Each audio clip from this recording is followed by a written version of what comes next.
I believe that if we were to step back in time, like let's say we were to go back in time in the past maybe 20 years, there are a lot of TV shows that have tried to return to TV.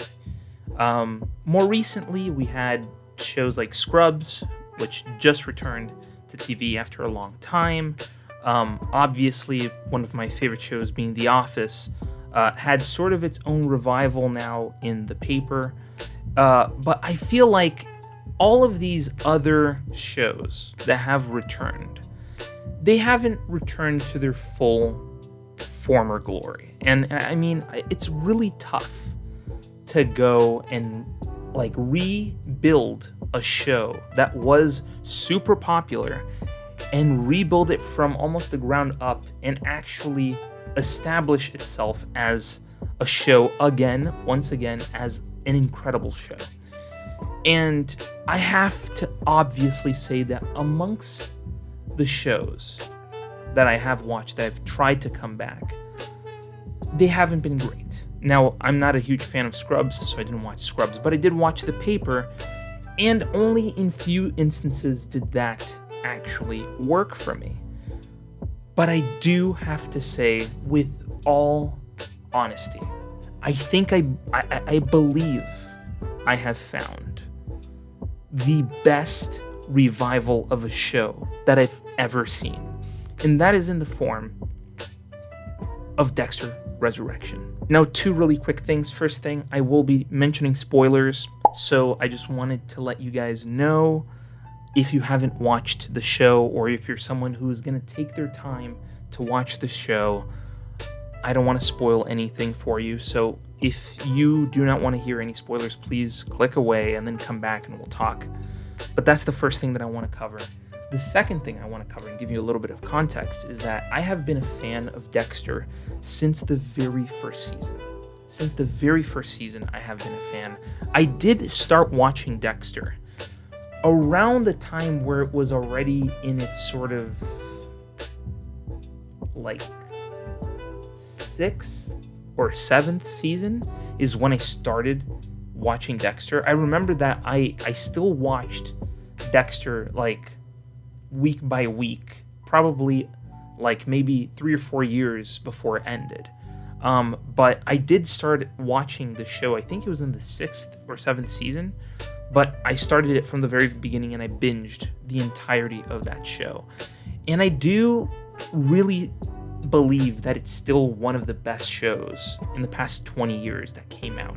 So I do think that that original series really did an incredible job of setting itself up, you know, really deeply, and giving characters like Dexter, like Deb, and the surrounding characters as well, like Batista, a lot of wiggle room to actually explore their stories and their depth. And I honestly can't find another show that actually does that so perfectly in the style of Dexter. So yeah, I have been a fan since the very first and very original series. Now, obviously, everybody was upset with how that the original series ended. So they tried to bring it back with Dexter New Blood.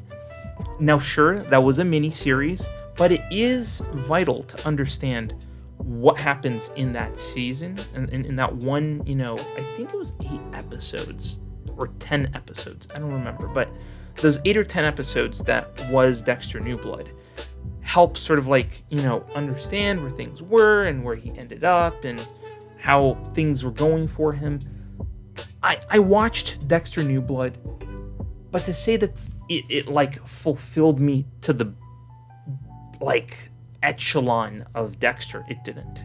It didn't really 100% satisfy me. It felt dark. It felt kind of,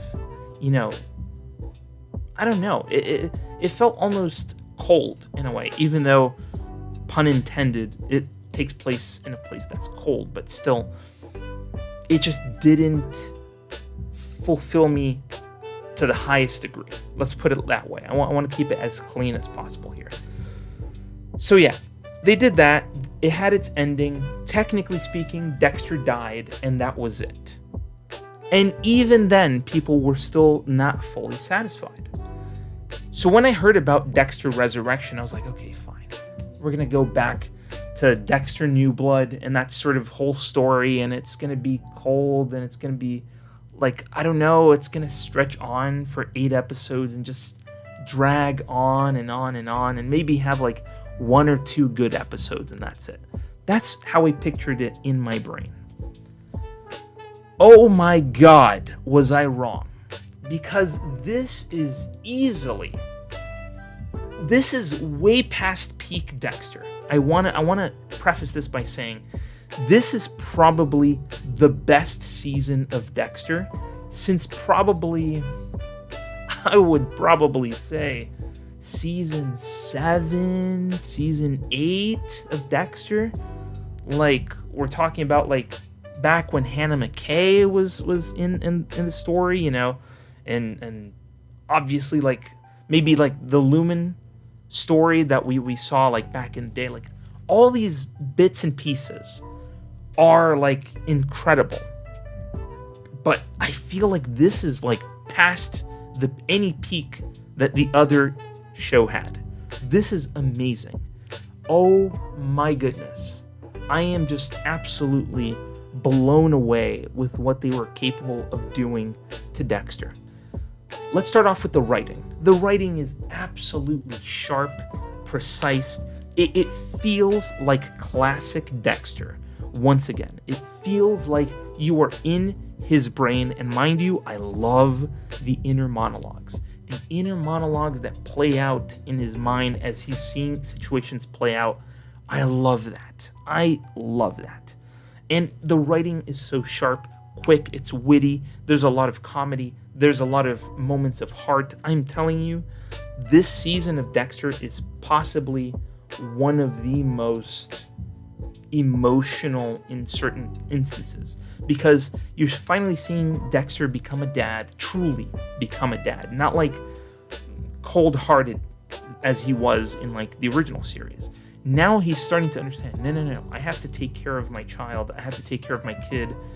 In Dexter New Blood, which, by the way, I have to preface this by saying, if you have not watched the original series, you can get away with some things, but a lot of references do pop up here and there. But you definitely need to watch Dexter New Blood if you want to understand everything that's happening. As a matter of fact, they reference a lot Dexter New Blood in situations within maybe the first 4 or 5 episodes. That's typically where they're going to talk about certain things that happen in Dexter New Blood, so that you're caught up and you're sort of like slowly melted into this, and the transition is very smooth and easy. But apart from that, I mean, it's very emotional. There are essences of Dexter where he's actually trying to take care of Harrison, and seeing how that plays out is so, man, it's sometimes it's emotional, because you never have seen Dexter be this way. He is emotional. He's expressing emotions, which is like giving him so much more depth now. And I love that. I love that they're exploring that with Dexter. I really am. And obviously, like, other than just the script, music-wise, this show is amazing.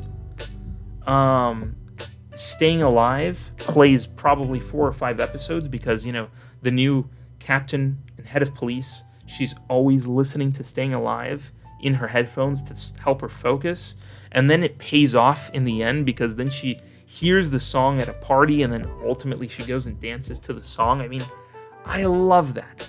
I love how they sprinkle in little ideas throughout the show, and ultimately it pays off in the end, because it gives you a nice and memorable moment. Oh, so good. So good. There's no other word to describe it other than it's absolutely fantastic what they do with audio and music on this show. And let's talk about where this show hooked me. And I have to say, not every show hooks me on the first episode. Sometimes it takes 4 or 5 episodes for me to get really hooked into a show. Like A good example is Andor. Andor is a show that does not grip me from the very first episode. It only grips me in like later on. And that happened season 1 and season 2. Season 2, ultimately, it was the last 5 episodes that really hit home with me and actually were the most impactful. So, yeah, like, shows sometimes do that. But with Dexter Resurrection, this show hooked me from the very first episode. I'm not even going to say the first episode. I'm going to say it hooked me within the first 5 or 10 minutes of the show, because they ultimately brought back people who I never expected in those first 5 minutes. Let's talk about John Lithgow. John Lithgow just popped in here to do a little cameo. That already hooked me in. And then you put on top of that, Jimmy Smits, who, again, we never thought would ever pop up on this show. And he just pops up to do a little cameo because he was in the original series. And then you have Eric King. Yes. I'm not going to say it, but you already know the line. He pops up on this show. I mean, what more could you ask for? You have those 3 actors who immediately hook you into the story and put you on the edge of your seat. You're like, oh my God, what the heck is going on? Now, it hooked me in from the very first episode, and from there, it is the wildest ride you could ever possibly imagine with Dexter and the twists and turns it takes you in. And ultimately, on the very last episode, I never thought in a million years that they would pull this off, but they got Christian Camargo to come back. Yes, Dexter's brother, who was also a serial killer, who he kills, I think it's in the first season. He kills his brother in the first season, and now he's back as like a dark passenger. And I love how they set it up, having those monologues with his dad, and then his brother, when he pops up, he's in red. So it's kind of like the angel and demon sort of thing, that sort of talk. So I really, really do love having these original cast members come back and play these roles once again. It blew my mind. And I mean, that was just the beginning. Then you have C.S. Lee and Desmond Harrington popping up again on this show. I swear to God, I got emotional when I saw the both of them, because I was like, dude, they're here for like maybe 30 seconds or a minute of this episode. They could have completely said, no, we're not doing it. They came back for like 30, 45 seconds. And I mean, they were such a huge part of the original series. I mean, my goodness, like, and seeing like, the original like Masuka laugh, like, oh my goodness. Like I just absolutely fanboyed at that. And seeing them interact with Batista, oh my goodness. That was just, it was absolute pleasure. It was absolute pleasure to my eyes and ears, and absolutely just, I felt elated, truly. And apart from the original cast that came back and did these awesome little jump-ins and little, pop-ups here and there, I have to say that the new cast truly does their part as well. Now, obviously, when we talk about new cast, we can talk about old cast as well, because they play a big role in this show. And one of those big original cast members being David Zayas, obviously Angel Batista. His role in this show obviously is as an antagonist to Dexter, because he's truly and deeply like wanting to know what the heck is going on, and is very like sharp and wanting to get to the bottom of who actually killed LaGuardia and who killed, Dokes and all of that. And I feel like this entire story being played out in the background truly saw us, see ultimately Batista spiral, because he was always like really deeply wanting to know what was going on. And I feel like ultimately in the end, his death, as sad as it is, he sort of carved out his own death in what he was doing. Even Dexter himself, he turned to him and said, listen, just get away from my family, get away from everybody. Trust me, it does not end well for you. And he warned that. Like, Dexter warned him, like, listen, do not do it or else it is going to end badly for you. And ultimately, that's exactly what happened. It ended really badly for him. And I mean, it was coming to him. At some point, he was going to die, but I know for a fact it was never going to be at the hands of Dexter. And obviously, we get his death scene in part due to the next person we're going to talk about, who is an absolute killer on this show. Pun and intention implied, obviously. Peter Dinklage. Some people need to like stop and watch his performance on this show because it's a masterclass in acting. If you watch Peter Dinklage on this show, he is literally a master of, manipulation and like you can find little nuances in his performance that are super like tiny. Like even if it's like a small look or something he does with his face, he's an absolute master actor. There's a lot people need to learn from Peter Dinklage, and he just absolutely kills it on this show. Absolutely excellent. And then obviously his partner, who ends up being Uma Thurman, who is truly there to be his sort of assistant and sort of like, henchwoman. Yeah, henchwoman. It would be his henchwoman to do his dirty work for him, which she ultimately just gets away from. But she plays that role so well. I mean, we're so used to seeing Uma Thurman play, badass women, and ultimately she plays another badass woman on this show and does it to perfection. So, A-okay on my end. So, obviously, apart from that, you have the serial killers as well.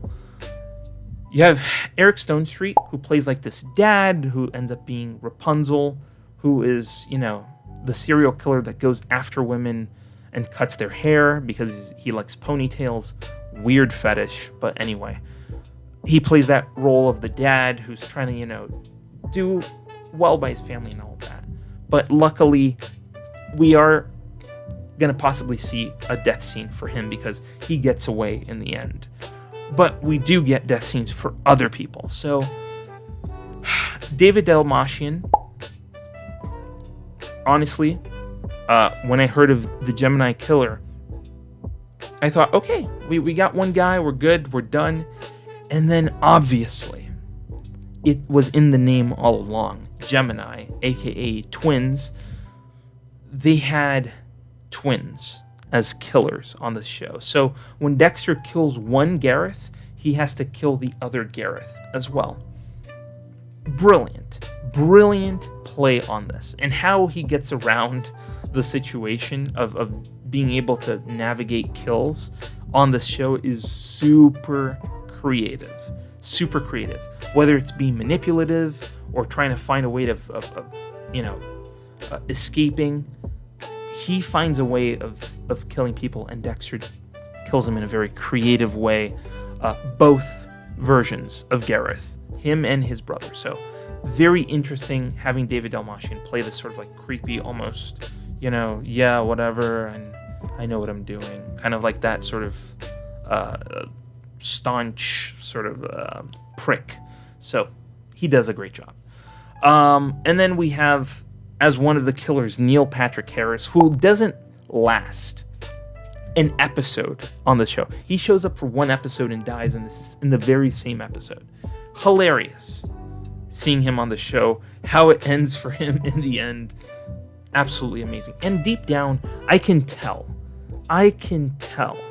Neil Patrick Harris was a huge fan of the original Dexter series, because you can tell deeply in him that he is having a blast playing this character. Even though he doesn't express a whole lot, you can tell deeply that he is loving it, because he's a huge fan of Dexter. I can just tell by his performance he was a huge fan. But I love Neil Patrick Harris in the show. Absolutely amazing. And moving on to, obviously, one of the killers that most people never thought would be a killer on the show is Kristen Ritter as Lady Vengeance. I mean, she is amazing on this show. Obviously sensual, as you would expect from Kristen Ritter. Obviously, she's not playing the Jessica Jones type. She's playing the sort of like girly, kind of, elegant woman who's curious about her assailants and the people around her. And Dexter finds her kind of interesting because he thought that, oh, maybe I can connect with this woman who happens to go after sexual predators. And ultimately, he finds out that she started as that, but then wants to, kill innocent people, and that immediately turns Dexter off. So seeing that play out and how it goes, and seeing how he is able to like put her away and put her in jail, just absolutely like out of thin air, he found a way to fix it. And the show did like a way of going around, getting Harrison out of an issue with her. Oh my goodness. That was a brilliant move by the writers. But then again, that is not Kristen Ritter. Kristen Ritter did an incredible job on this show, so I gotta give her her pomp and circumstance. I don't know why I'm losing my words here, but yeah, she was amazing. Now let's talk about Mark Menchaca, or Red as we know him.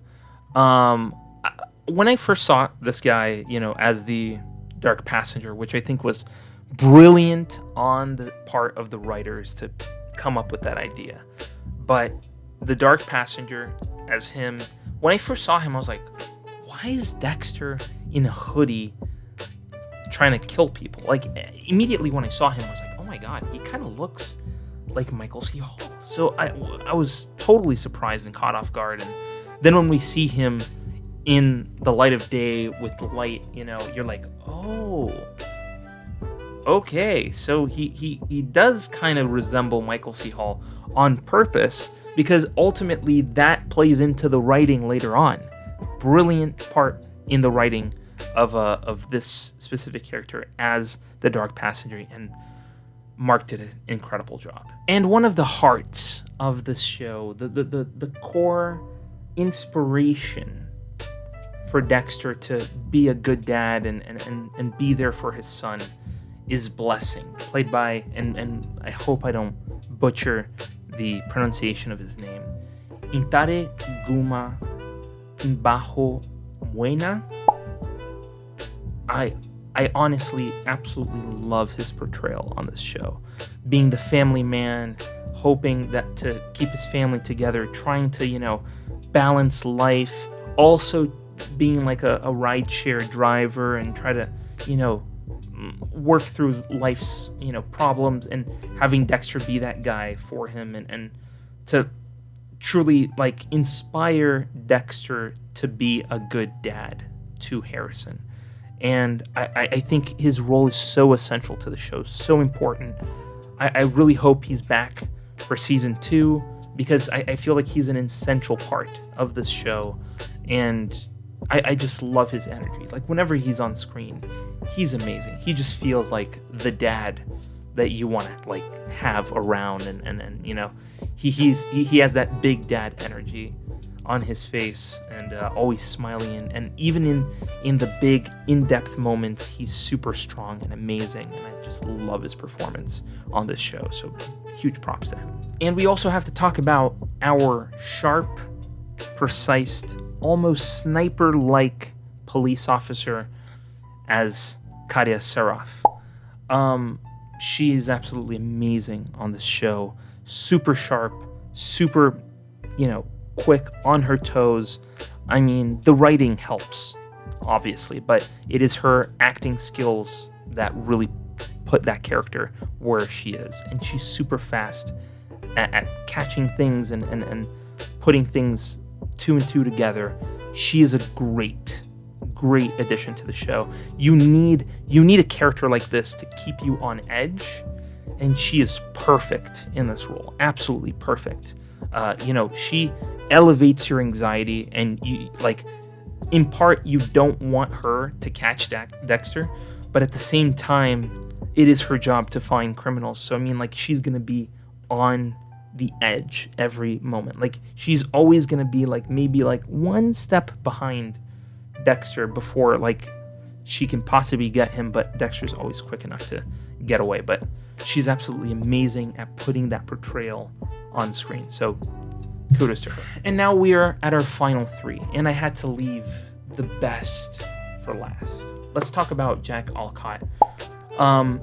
He, at first, I thought that they were gonna put him a lot on the show, and it was gonna be almost like, his story is not interesting, and we have this filler, story, and to me, I've watched shows like that where they try to split the story up into two, and it's like one story is really interesting and the secondary story kind of sucks, and you just gotta sit there and take it. I hate that about certain shows, but luckily, with Dexter Resurrection, they were able to strike the balance perfectly. Like, the parts of the story where you clearly can tell that they would not be of interest to the audience, they cut easily in editing. I'm pretty sure they did that. But the parts where it slowly starts to build and become more and more interesting, and like, I have never felt like a secondary character is doing a great job like I have been doing and seeing with Jack Alcott here as Harrison. Like, oh my goodness. What an incredible job he has been doing portraying this character. He plays like this anxious version of a character that is quick and witty, and like he gets emotional on cue. It's awesome.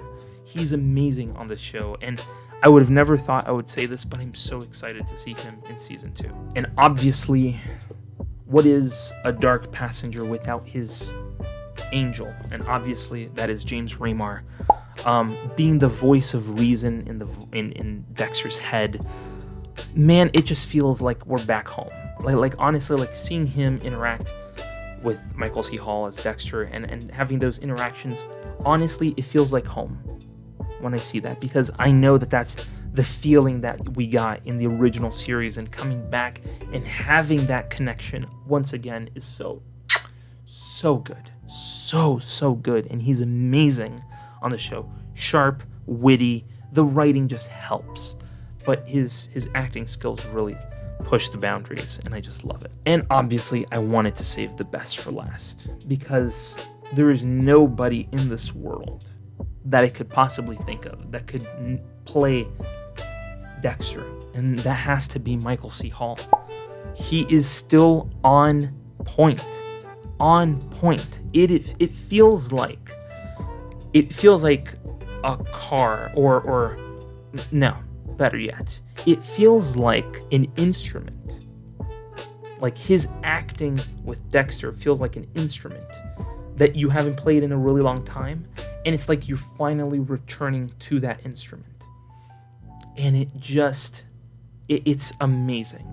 Like, how he used to portray it and how he's portraying it now is such a nice one-to-one. It's not like a character that has like become depressed, or is like completely like has his soul been sucked out of his body, sort of like how they tried to end Dexter in the first, or in the original series, and then they tried to make him a little bit better in Dexter New Blood, but it wasn't great. But they try to make it better. But man, are we back. We are so back. He does such a great job on this show. Absolutely amazing. And I'm not even exaggerating. He's amazing on this show. It feels like we're back home where we were back in the original series, and I'm just so happy. And I think a big part as well that actually played a huge role in this show is the change of setting as well, because we're no longer in Miami. We're now in New York, and I think that the city just looks amazing. Seeing how they're actually shooting the show in New York, so there's no question as to if it feels like New York. It's because they're shooting in New York, and the shots are there. You know, when you see Michael C. Hall on that boat in the last episode, and he is literally passing in front of the Statue of Liberty, which, by the way, I have seen from that distance before, which is really cool. But nonetheless, it is incredible seeing that shot and seeing how the show ends. That final episode just punches you like, oh my god, we're about to go into an awesome season 2. I mean, that final episode essentially sets up everything we're gonna see in season 2 of this show. I am just so glad that they did not butcher this show. And this show is and should be. This show should be studied. There should be a college class on this show which says how to bring back a show from its former glory in modern times. And they nailed it. They freaking nailed it. This is exactly what I wanted from Dexter in a new, era. And they did it flawlessly. I didn't find a single flaw.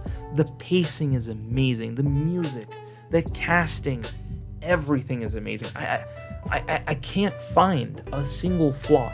Like, I wish I could sit here and be like, listen, I didn't like A, B, and C, but I can't find anything. Like, it's nuts. I cannot find a single thing to say bad about Dexter Resurrection. I just can't. I can't. Like, even episodes where I thought, like, man, this is going to be one of those filler episodes, right? Because, like, we're getting to that point in the season where this is probably going to be a filler episode. No. There was no filler episode, and I am so glad that they made it this way. If they can keep this up, I would watch another 10 seasons of this, and I would be very, very happy. Very happy. Honestly, like, it's so good to know that we are finally back with Dexter. For a long time, there has only been one show that has been carrying the Dexter torch and doing it in such a way that I'm like, okay, this is fulfilling my Dexter needs, and there has been only one show, and that is You. Yes, the Joe Goldberg story. Now, there is a scene in Dexter Resurrection where Dexter goes into a library, and I was like, oh my god. Imagine for a second that Dexter is there in New York City, in the aisles, and suddenly, there he is, Joe Goldberg, crossing paths with Dexter, and he just crosses paths and looks at Dexter, and Dexter looks at him, and then that's it. That's all we would need to know. That is all we would need to know, because that would make so much sense. The crossover of the century would be Joe Goldberg and Dexter Morgan. That would be the crossover of the century, and my goodness, this would be amazing. And as much as I can fanboy about this show, I don't want to keep you guys here for too long, because I am very excited for season 2, and honestly, I would even go back and rewatch this season all over again, because it is so good. It is so good. If you're a fan of Dexter from the original series, you're gonna love this. Oh my god. It is so great. Okay, you know what? Let's wrap this up, shall we? If you're a fan of Dexter, please put down in the comments below what you think of Dexter Resurrection if you've watched it. If you have not watched it, are you convinced yet? After I said all those things about Dexter Resurrection, are you going to go watch it? Please go watch it. Please go watch it if you're a fan of Dexter. You will not be disappointed. You will not be disappointed. Please go watch it. And if you're a fan of these sort of serial killer stories and want to talk more about them, I want to hear down below what you think. Are you a fan of You? Are you a fan of You? Would you want to talk about that as well? And maybe even draw the comparisons between the two. I want to hear from you down in the comments below. And while you're down there, hit the subscribe button and hit the bell to be notified when new videos go live on this channel. And thank you so much for watching this video. And I'll see you in the next video.